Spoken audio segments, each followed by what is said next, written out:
Due to security reasons आज अनमोल बिश्नोई को court में ना लाके जो एनआईए की प्रोसीडिंग्स थी वो एनआईए हेडक्वार्टर में ही कंडक्ट की गई हैं और एनआईए ने उसकी फर्दर 10 दिन की पीसी की डिमांड की थी, जो जज साहब ने हमारी ऑब्जेक्शंस भी सुनी और उनकी फर्दर इन्वेस्टिगेशन की रिक्वायरमेंट भी सुनी और अकॉर्डिंगली 7 दिन की फर्दर पीसी ग्रांट की है। तो क्या मैम ये सुनवाई जो है वीसी पे हुई या जज साहब एनआईए हेडक्वार्टर? नहीं, जज साहब और हम लोग खुद सब एनआईए हेडक्वार्टर गए थे। एनआईए हेडक्वार्टर पर ही प्रोसीडिंग्स कंडक्ट हुई हैं। तो मैम वहाँ सुनवाई होने का कोई खास कारण रहा?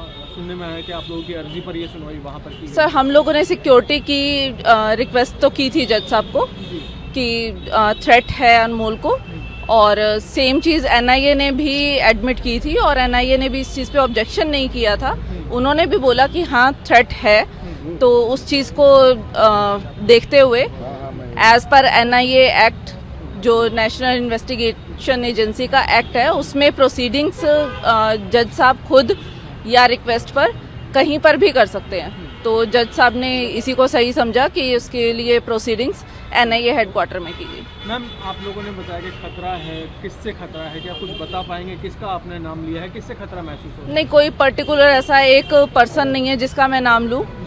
और थ्रेट सबको पता है कि राइवल गैंग्स का थ्रेट हमेशा रहता है, सिर्फ अनमोल को नहीं बाकी लोगों के लिए भी रहता है। तो वो सब थ्रेट परसेप्शंस थी, सिक्योरिटी रीजंस थे और यहाँ उसकी टेररिस्ट की एक्टिविटीज भी चल रही हैं।